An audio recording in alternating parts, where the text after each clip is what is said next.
The chamber was massive. It floated in the cold darkness between two dying stars, held together by technology so advanced that most species in the galaxy had stopped trying to understand it centuries ago. The Galactic Council's meeting hall was built from a material that absorbed all light and reflected none of it, which made the whole structure look like a hole cut into space itself. Inside, thousands of alien representatives sat in curved rows that stretched upward like the inside of a shell. Every seat was filled. Every screen was active. Every translator device was buzzing with quiet noise. Today was the day Earth would be judged. Ambassador Yara Ose walked through the entrance corridor alone. She was a tall woman with dark brown skin, short natural hair, and the kind of calm in her eyes that people mistook for coldness. She was not cold. She had simply spent the last 3 years preparing for this moment, and she had made peace with every possible outcome, except surrender. That one she had taken off the table entirely. The humans had received the summons 14 months ago, a signal, clean and precise, aimed directly at Earth's primary communication satellites.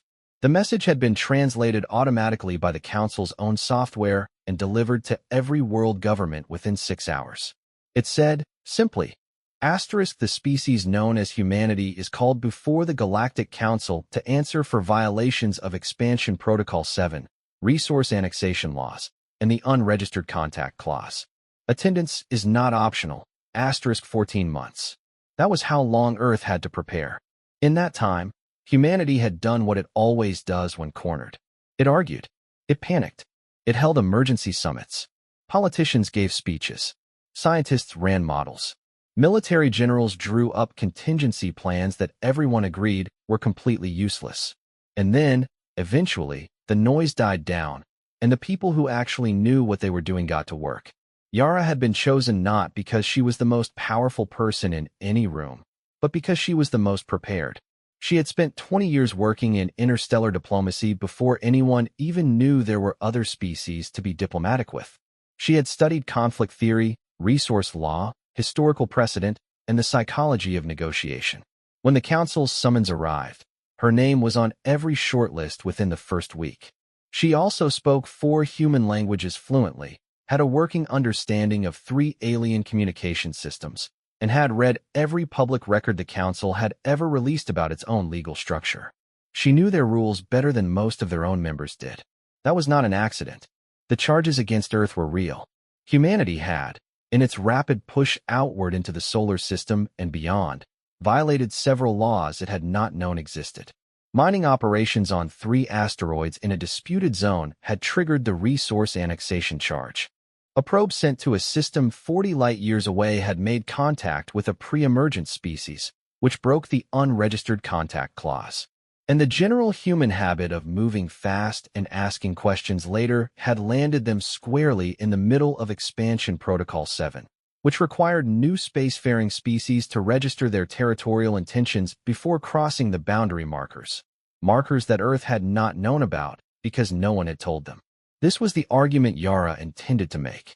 She entered the main chamber, and every sound dropped by half.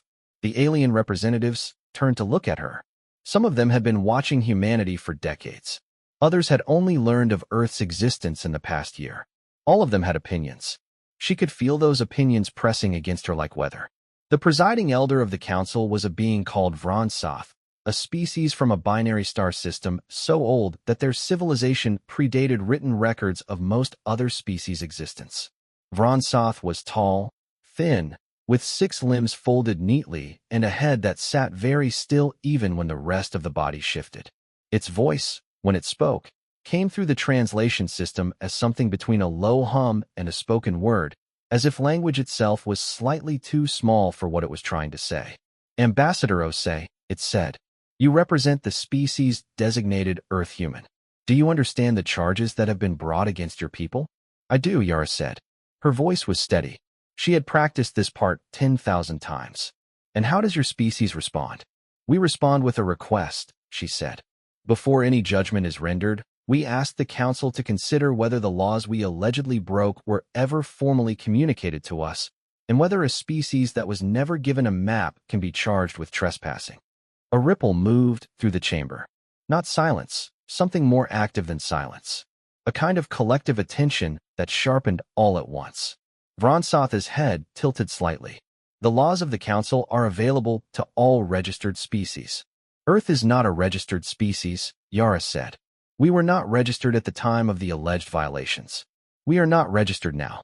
We are here today precisely because this council has chosen to apply its rules to an entity that was never formally brought into the system those rules govern. I would like the council to explain how that is legally consistent. Another ripple. This one louder. She had not come to beg. She had not come to apologize. She had come to argue, and she had brought every tool she needed. What followed over the next 6 hours was not a simple trial. It was something closer to a war, fought with words and precedent and legal history and the kind of sharp, patient logic that Yara wielded the way a surgeon uses a blade. The council brought forward its evidence.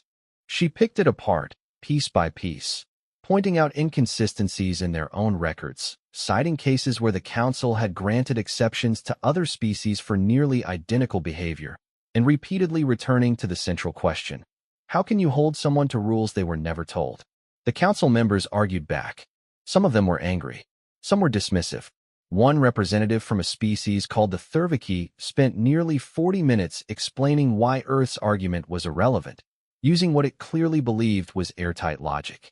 Yara let it finish, thanked it for its contribution to the discussion, and then dismantled every point in under 8 minutes. By the end of the session, the chamber was quiet in a different way than it had been at the start. The council called a recess. They would deliberate and return with a ruling. Yara sat in the small anteroom they had given her, drank the water her aide had brought, and looked out the single porthole window at the stars. She was not nervous. She had made her arguments. Whatever came next, she had done the work. Back on Earth, billions of people were watching the live translation feed. In Lagos and Seoul, in Buenos Aires and Moscow, in small towns and big cities and on stations orbiting the moon, people sat together in front of screens and waited. Some prayed. Some paced. Some held the hands of people next to them without even thinking about it. The council reconvened after 9 hours. Vronsoth spoke for 20 minutes, and when the translation finished, the ruling was clear. The council had found Earth guilty on all 3 charges. The penalty was significant: a 10,000-year quarantine, a freeze on all human expansion, the destruction of all extraterrestrial infrastructure built without authorization, and the permanent revocation of Earth's right to ever apply for full council membership. It was, by any measure, a death sentence for humanity's future in space. Yara listened to every word without moving. When Vronsoth finished, she stood up slowly, smoothed her jacket, and walked back to the speaker's position at the center of the chamber. The whole room watched her. Some expected tears. Some expected anger. Some expected the particular kind of defeated stillness that happened when a species realized it had lost. What they got was something else entirely. She reached into the case she had carried with her from Earth, the one that had been scanned and cleared by Council security 6 times, and placed a single data chip on the podium in front of her. It was small. It looked unremarkable. "The Council has made its ruling," she said, her voice carrying clearly through every translation device in the room. "Before this session closes, I invoke Article 7, Clause 12 of the Council's own founding charter, the right of any affected party to present new evidence that directly challenges the legal basis of a ruling before it becomes binding." The room did not ripple this time. It erupted. Because Article 7, Clause 12 had not been invoked in over 2,000 years. Most members of the Council had never even read it. And whatever was on that small, unremarkable data chip, it had clearly been worth carrying across the galaxy. The noise in the chamber took a long time to settle. It was not the kind of noise that comes from shock alone. It was the kind that comes when thousands of different minds all hit the same wall at the same moment and have to stop and figure out what they are looking at. Representatives were talking to each other, talking to their aides, pulling up records on their personal screens, and running searches through databases that most of them had not opened in decades. Article 7, Clause 12. The right of final evidence. It was real. Every search confirmed it. It was buried deep in the founding documents of the Council, written during an era so old that several of the species in the room had not yet developed written language when the ink had dried on the original text. The clause was simple in theory. If a party subject to a council ruling believed that the judgment had been made without full access to relevant information, they had the right to present that information before the ruling became permanent and enforceable. The council was then legally obligated to consider it. No one had used it in 2,317 years. Vronsoth waited for the chamber to quiet, which took longer than usual.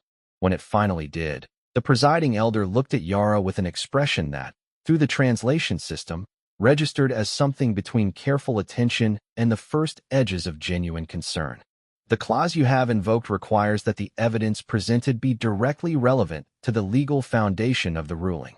If the council finds that your evidence does not meet that standard, the ruling stands and the penalty is doubled. I understand the terms, Yara said. You are prepared to accept that risk? The evidence meets the standard, she said. I would not be standing here if it did not. She activated the data chip. A holographic display expanded above the center of the chamber, enormous, blue-white, filling the space between the floor and the top of the curved ceiling.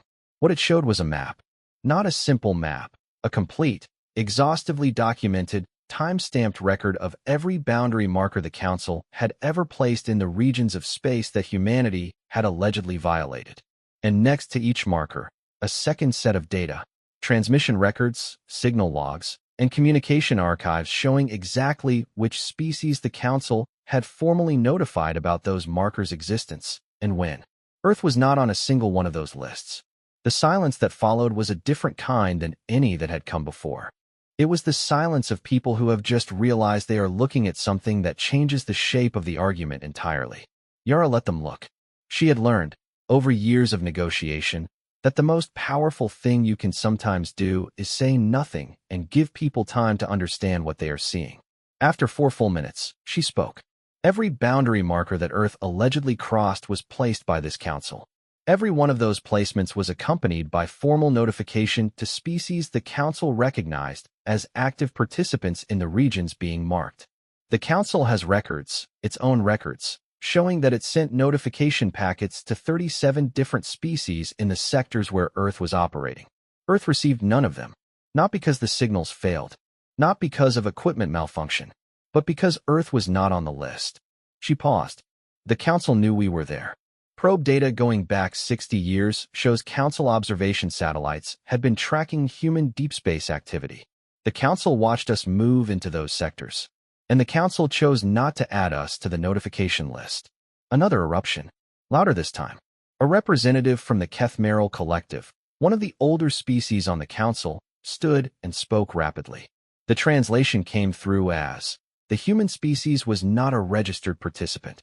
Unregistered species are not entitled to notification under standard protocol. Correct, Yara said immediately. Unregistered species are not entitled to notification, but they are also not entitled to prosecution. You cannot simultaneously exclude us from the rights of registration and subject us to the penalties of registration. That is a legal contradiction, and it is written in your own charter, Article 2, Section 4. Enforcement of territorial and expansion law applies only to those entities that have been formally incorporated into the jurisdictional framework of the Council. We were not incorporated. We were not registered. And yet here we stand, charged under laws that your own charter says cannot apply to us. The Kethmeral representative sat down. No one else stood up immediately. Vronsoth was very still. The presiding elder had been running the Council for nearly 800 years and had seen a great many things. But something in the quality of its stillness suggested that this particular moment was new territory even for it. Yara pressed forward. There is more, she said.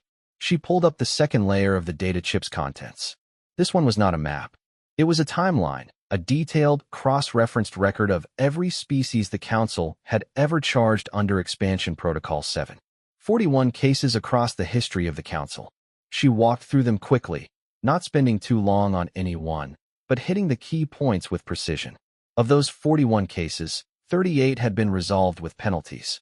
Of those 38, 22 involved species that had also not received prior boundary notification. Of those 22, every single one had been a species that lacked significant military or economic leverage. Every species that had leverage, 6 of them, had had their charges quietly reduced or dismissed. The Council does not apply its laws equally, Yara said. It applies them selectively, to species that it calculates cannot push back. Earth is here today not because we broke the law, but because this council looked at us and decided we were small enough to make an example of. The chamber was completely silent. We are not small, she said. And we are not done. She reached back into her case and placed a second item on the podium. Not a data chip this time. A document, printed on actual paper, which was an unusual enough choice that several representatives leaned forward to look. It was signed by every head of state on Earth. It was signed by the commanding officers of every major space agency. It was signed by the leaders of the 3 lunar stations, the 2 Martian outposts, and the deep space research team currently stationed in the asteroid belt. The signatures took up 4 full pages. It was a petition for immediate provisional registration with the Galactic Council, submitted under Article 11 of the Founding Charter, which granted any spacefaring species the right to apply for provisional status regardless of pending legal proceedings. If the Council accepted the petition, the charges against Earth would have to be reconsidered under an entirely different legal framework, one that included the rights and protections of registered membership. If the Council rejected it, Yara had a third item in the case. She hoped she would not need it, but she had brought it anyway, because she had not come this far to lose. The deliberations lasted 3 days. Back on Earth, the mood had shifted from despair to something more complicated. People were still scared. The original ruling had been devastating, and no one was certain that Yara's arguments would be enough to overturn it. But there was something else in the air now, a kind of quiet, fierce pride that had not been there before. Millions of people had watched the feed. Millions had seen one human woman walk into a room full of the most powerful beings in the known galaxy, get hit with a judgment that was supposed to end humanity's future, and respond by pulling out a legal argument so precisely constructed that it had frozen the most powerful governing body in existence for 3 days. Whatever happened next, they had not been small. They had not been quiet. They had not gone down without making the council work for it. On the 3rd day, Vronsoth reconvened the chamber. The presiding elder's voice, when it came through the translation system, carried something that might have been reluctance or might have been respect. The two, Yara had found, were often the same thing. The council had reached a preliminary decision on the petition. It had been accepted. Humanity was now a provisionally registered member of the Galactic Council, effective immediately. The original ruling was suspended pending review under the new legal framework. A special committee would be convened to examine the notification records Yara had presented and determine whether the charges could be maintained under the revised jurisdictional structure. It was not a victory. Not yet. But it was not a sentence, either. And as Yara walked out of the chamber, she was already thinking about the committee. About who would be on it. About what arguments they would bring. About what she still had in that case. The third item, the one she had not needed to use today. She was not finished. Not even close. And somewhere in the back of the chamber, the Thurviki representative, the one who had spent 40 minutes telling her that her argument was irrelevant, was very quietly telling its aide to start pulling background files on Earth. Not threat assessment files. Not military capability files. Legal history files. Because whatever that woman had in the rest of that case, they wanted to know about it before she opened it. The special committee met in a smaller room. That was the first thing Yara noticed when she arrived for the opening session. The deliberate choice to move proceedings out of the main chamber and into a space that seated only 40 people. She understood the message immediately. The full chamber had been a spectacle, and the council had not enjoyed being a spectacle. The committee room was a controlled environment. Quieter, more private, designed for a kind of pressure that did not play well to a public audience. She sat down across the table from 5 committee members. They were a carefully chosen group. The Keth Merrill representative was there, which was expected. So was a delegate from the foreign ascendancy, a species that had been pushing for stricter expansion regulations for the past 2 centuries and had been one of the loudest voices calling for Earth's quarantine. The remaining 3 were from species Yara had less data on, which meant she needed to watch them carefully before she could predict anything about their positions.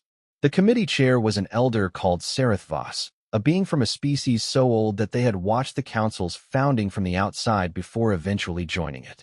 Sareth Voss was compact, quiet, and moved with the deliberate economy of something that had been alive long enough to stop wasting energy on unnecessary motion. It had reviewed Yara's evidence package for all 3 days of deliberation. She could tell by the way it looked at her that it had also done its own research. Ambassador Osei, Sareth said, the committee has reviewed your preliminary filing. We have questions. I expected you would, she said. Your notification records are accurate, it said. We have verified them independently. Earth was not included in boundary notification packages for the sectors in question. A pause. However, the committee's position is that absence of notification does not automatically invalidate the charges. The Council's laws exist independent of whether individual species are made aware of them. Ignorance, as many legal systems throughout the galaxy have established, is not a defense. Ignorance is not a defense, Yara agreed. But selective enforcement is a violation. And impossibility of compliance is a separate matter entirely. Sareth tilted its head slightly. Elaborate. Expansion Protocol 7 requires new spacefaring species to register their territorial intentions before crossing boundary markers. To register territorial intentions, a species must first know that a registration process exists. To know that, they must have been made aware of the Council's existence and jurisdictional structure. Earth was not officially made aware of the Council's existence until the summons arrived 14 months ago. We cannot have violated a registration requirement that we had no mechanism to fulfill. She placed a new document on the table. I have prepared a legal brief that traces the logical chain in full. The short version is this. Protocol 7 assumes a baseline of knowledge that Earth did not have. Charging us under Protocol 7 is equivalent to charging a child with violating a contract they were never shown and could not have signed. The foreign delegate spoke for the first time. Its voice through the translator was clipped and precise. The Council's existence is not secret. Signals have been detectable by sufficiently advanced civilizations for thousands of years. Earth chose not to investigate. Earth detected anomalous signals, Yara said. We classified them as natural phenomena, as interference, as equipment noise. We did not have a framework for understanding them as intentional communication from an organized interstellar government, because we had no prior knowledge that such a government existed. Detection is not comprehension, and even if we had comprehended, detection of signals does not constitute official notification of legal obligations. She looked directly at the foreign delegate. Does your species hold individuals legally responsible for contracts they were able to theoretically discover but were never formally presented with? The foreign delegate did not answer, but the way it shifted in its seat said something. The next 4 hours were exhausting in a way that Yara had learned to manage by treating it like a physical sport. Every point she made was challenged. Every challenge, she answered with another layer of her preparation. The committee was good, better than the open chamber, where the sheer size of the audience had diffused the attention of the individuals. Here, 5 minds were focused entirely on finding the weaknesses in her argument. She had anticipated this and built her case accordingly, layering defenses inside defenses the way an engineer builds redundancy into a critical system. The unregistered contact clause was the most difficult charge to address. Earth's probe had made contact with a pre-emergent species, and that was factually true and clearly documented. Yara did not attempt to deny it. Instead, she argued that the clause's purpose was to prevent deliberate, informed interference in developing civilizations, and that Earth's probe had been automated, had transmitted a passive greeting signal consistent with interstellar standard protocols, and had then continued on its program trajectory without waiting for a response. She also pointed out that the pre-emergent species in question had not responded, had shown no signs of technological acceleration as a result of the contact, and remained at the same developmental stage it had been at before the probe's arrival. The clause exists to protect developing species, she said. No harm occurred. No development was altered. The clause was technically triggered by our probe's signal, but the purpose of the clause was not served by that triggering because its purpose requires actual impact, not theoretical possibility of impact. Charging us under this clause for an action that produced no protected outcome is the legal equivalent of charging someone with speeding on an empty road at 3 in the morning in a vehicle they did not know had a speed limit. Sareth made a sound that the translator rendered as neutral acknowledgement, but its posture had changed slightly. By the end of the session, the committee had not conceded anything formally. They would not. That was not how they operated. But Yara could read a room, and she had been reading this one all day. The resource annexation charge was the weakest. The asteroids in question sat in a zone that two council member species had been disputing for over 3 centuries, and the council's own records showed that the zone's legal status was effectively unresolved. It would be very difficult to charge Earth with illegal resource extraction in a zone whose legal classification the council had failed to finalize in 300 years. She went back to her quarters that evening and wrote for 3 hours. Not arguments. She had enough of those. She was writing observations. Notes about each committee member, what they had reacted to, where their attention had sharpened, what language they used when they were interested versus when they were dismissing something. She would use these notes to calibrate the second session. But there was something else she was thinking about. Something that had started as a small concern during the first day and grown steadily through the proceedings. The council was not just trying to penalize Earth. She had known that from the beginning. The charges were too aggressive, the penalty too disproportionate for simple legal enforcement. What she was beginning to understand now was why. Humanity had done something that most species in the council's history had not done. They had arrived in interstellar space not gradually, not through centuries of careful crawling expansion, but fast. Shockingly fast. They had gone from first orbital flight to asteroid mining operations in under 200 years, which was, she had looked this up, approximately 11 times faster than the Council's average for species of comparable biological complexity. That speed had frightened someone, possibly several someones. The charges were real, but they were also a tool, a way to put a ceiling on humanity before it could grow large enough to become something the existing powers in the Council could not easily manage. The quarantine was not punishment.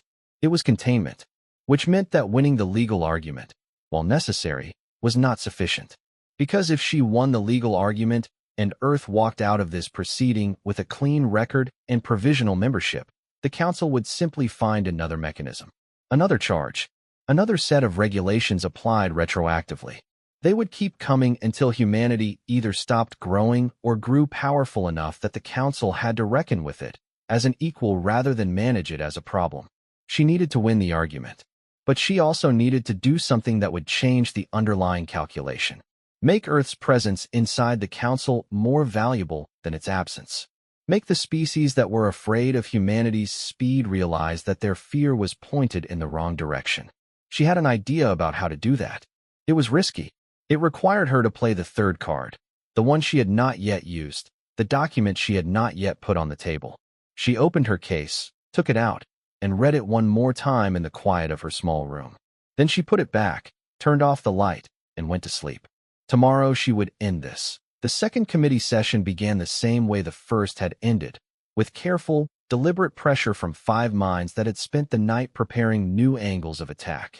Sareth Voss opened with a line of questioning about Earth's military capability and whether humanity's expansion trajectory represented a security risk to established council members. It was a significant shift in framing. They had moved away from the legal charges and toward something older and more honest, fear. Yara had expected this. She had been waiting for it. She let Sareth Voss finish the question fully before she responded. Then she said, "I would like to address that concern directly, and I would like to do it by showing the committee something." She reached into her case and placed the third document on the table. It was not a legal brief. It was not a petition. It was a proposal, 47 pages long, printed and bound, with digital copies attached to the physical document on a secondary chip. The title on the cover read, "The Meridian Compact, a framework for cooperative development between Earth and the Galactic Council, including mutual technology exchange, joint research programs, and coordinated expansion protocols for newly registered species." She gave each committee member a moment to read the title and absorb it. Then she started talking. "Earth's rapid expansion has concerned several council members," she said. "I understand that concern. I am not here to dismiss it.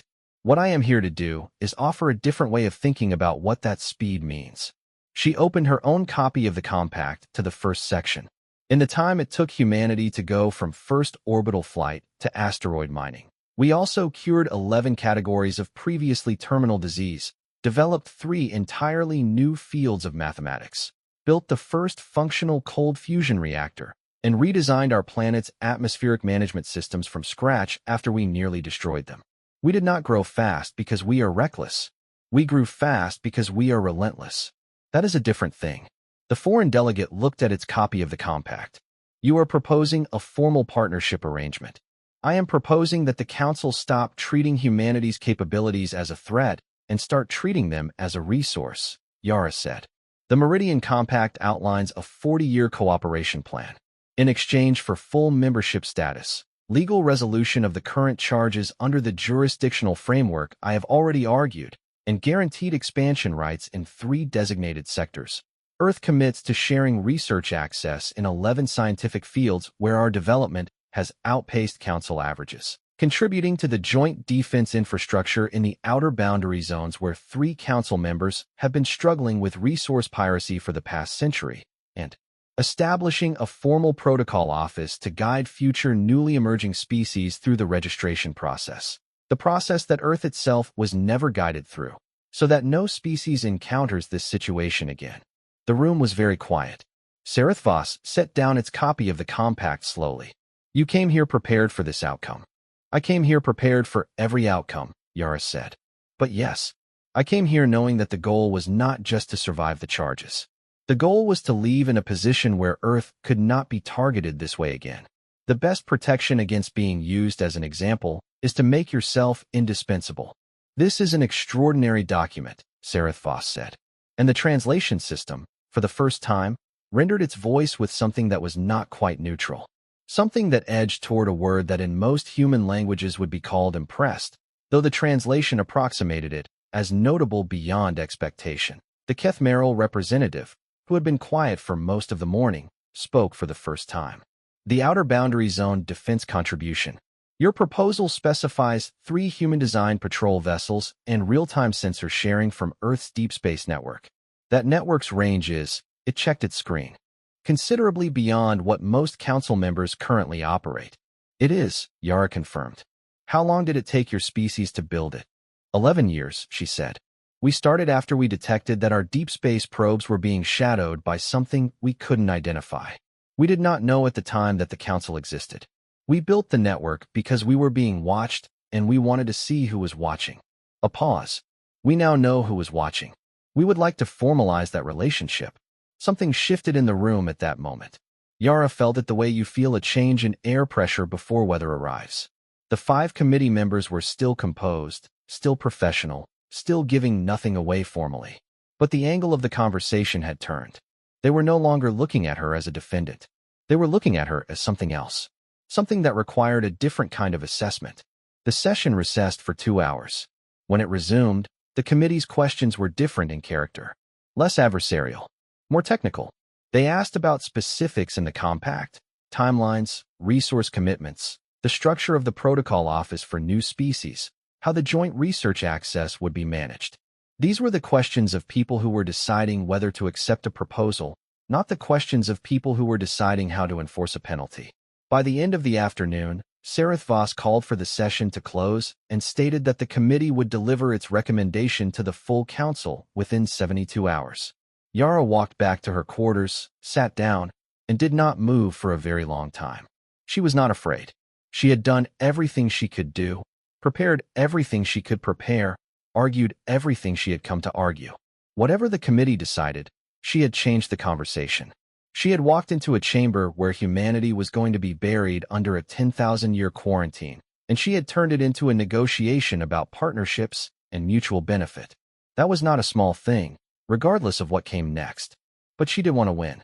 She was human, after all. The 72 hours passed. The full Council reconvened. The main chamber was packed again, more packed than before, because word had traveled about what had happened in the committee room, and species that had not bothered to attend the original proceedings had made arrangements to be present for this one. Vronsoth entered last, moved to the center position, and stood for a moment without speaking. The chamber, which had been loud with background noise, went completely silent. The special committee has submitted its recommendation, the presiding elder said. The committee finds that the charges against Earth under Expansion Protocol 7 and the resource annexation laws cannot be maintained under the jurisdictional framework applicable to provisionally registered members, given the documented absence of prior notification and the unresolved legal status of the disputed zones in question. The unregistered contact clause charge is reclassified as a technical violation with no material harm, carrying a formal notation in the record and no punitive action. A pause. The original ruling is vacated. Earth's provisional membership status is confirmed pending the standard review period. The Meridian Compact proposal has been accepted for formal negotiation to begin within 60 days. The chamber erupted, not in anger this time, in something much more complex, a mixture of astonishment, debate, protest from some corners, and from others, something that translated, roughly, as acknowledgement. Yara stood at the center of it and let herself feel, for exactly 3 seconds, the full weight of what had just happened. Then she folded that feeling away somewhere she could take it out later and began thinking about the compact negotiations. The signal that reached Earth arrived while most of the planet was asleep. It came through the primary diplomatic channel, flagged urgent, addressed to every head of state simultaneously. The translation was immediate. Asterisk ruling vacated. Membership confirmed. Compact accepted. Ambassador Osei returns in 40 days. Asterisk, it was a short message. The reaction to it was not short. People woke up to the news in waves, time zone by time zone, and the sound that followed, the shouting and crying and music and the horns being honked in streets and the prayers said in languages that spanned 6 continents, was the sound of a species that had just learned something new about itself. Not that they were powerful, not that they were safe, but that when the galaxy looked at them and decided they were small enough to be made an example of, they had looked back and said no, and they had meant it, and they had made it stick. 40 days later, Yara's transport descended toward Earth through an afternoon sky. She looked out the window at the clouds, at the shape of the continent below, at the blue of the ocean catching light. It looked the same as it always had. It looked entirely different. In the bag at her feet, alongside the empty data chip cases and the spare printed copies of the compact, was a new document. The first draft of the Protocol Office Framework, the system that would guide future species through the registration process that Earth had been denied. She had started writing it on the transport. It was rough and incomplete and needed a great deal of work. She was already looking forward to doing it. Because humanity had not come this far, had not survived what it survived, had not built what it built, had not sat across from the most powerful governing body in the known galaxy and argued it into a corner using its own rules, only to stop now. They were in the room. They had earned the seat. And they were going to make absolutely certain that every species that came after them found the door a little easier to open than it had been for Earth. That, Yara thought, was how you made sure they never forgot you. Not by being the loudest, not by being the most feared, by being the ones who, when the galaxy tried to shut the door in their face, not only pushed it back open but held it there for everyone else. She watched Earth grow larger in the window and felt, quietly and completely, that they had done something worth doing. The transport touched down. The door opened, and humanity's next chapter began exactly the way the best chapters always do, not with a conclusion, but with new work waiting.